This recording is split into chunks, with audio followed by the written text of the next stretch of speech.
One की आशा, one की आशा। एक नाम है वर्णाशा और एक नाम है वशिष्ठी।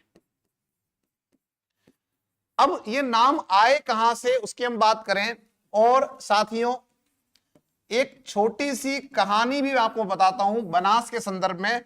देखो बनास काफी प्राचीन नदी है। बनास क्या है? काफी प्राचीन नदी है। और इसकी उत्पत्ति कैसे हुई, तो इसके पीछे एक छोटी सी कहावत है, आपकी जो एक कहानी है। कहते हैं कि ऋषि हुए वशिष्ठ। कौन हुए? ऋषि जो है वशिष्ठ। उन्होंने कड़ी तपस्या की और तपस्या करके कहते हैं कि स्वर्ग से आपकी जो है एक नदी को लेकर आए धरती पर, और वो नदी क्या कहलाई? वो कहलाई बनास। क्या कहलाई? बनास नदी कहलाई साथियों।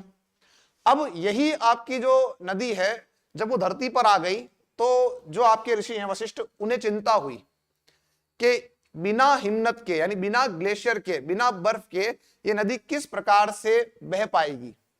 तो वो कहते हैं कि कहां गए? वो गए भगवान शिव के पास और शिवजी से पूछा कि बिना हिमनद के, यानी बिना ग्लेशियर के ये नदी कैसे बहेगी।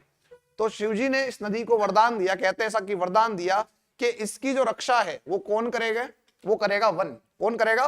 वन। तो जो वन क्षेत्र है वो इसकी रक्षा करेगा, इसका पानी बनाए रखेगा। बदले में इसको क्या करना है? उनको पोषण देना है। और इसीलिए आपकी बनास को हम क्या कहते हैं? वन की आशा। क्या कहते हैं दोस्तों? इसे हम कहते हैं वन की आशा कहते हैं।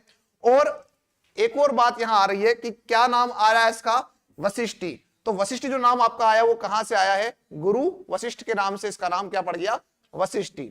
अब यहां पर एक आपका और अच्छा स्थान है, एक पवित्र स्थान है जिसके बारे में हम जानते हैं, और वो पवित्र स्थान कौन सा है? मात्र कुंडिया। क्या नाम है? मात्र कुंडिया जो आपका है, इसे हम कहते हैं मेवाड़ का हरिद्वार। क्या कहते हैं? मेवाड़ का हरिद्वार कहते हैं। आप लोगों को एक छोटी सी कहानी और बता देता हूं कि आपने भगवान परशुराम का नाम सुना होगा। कहते हैं इन्होंने अपनी पिता की आज्ञा पाकर अपनी माता का वध कर दिया। अपनी माता का वध कर दिया, जो उनका नाम रेणुका देवी था, उनका वध कर दिया। अब जब वध कर दिया तो क्या हुआ? पाप चढ़ गया। अब ये पूरी धरती पे घूम रहे हैं उस पाप को मिटाने के लिए, धोने के लिए, तो कहीं कोई जगह नहीं मिली। कहते हैं कि ये घूमते घूमते कहां आ गए? मात्रकुंडिया क्षेत्र में आ गए, और वहां इन्होंने क्या किया? स्नान किया, और कहते हैं इनका वो पाप धुल गया। तभी से इसे हम क्या मान रहे हैं? इसे हम मान रहे हैं हरिद्वार। और ये कहां स्थित है? मेवाड़ में। तो इसे क्या बोल दिया गया? मेवाड़ का हरिद्वार। मेवाड़ का हरिद्वार। तो बनास नदी जो है वो इतनी पौराणिक मान हम सकते हैं कि उसे कहां से लाया गया? स्वर्ग से।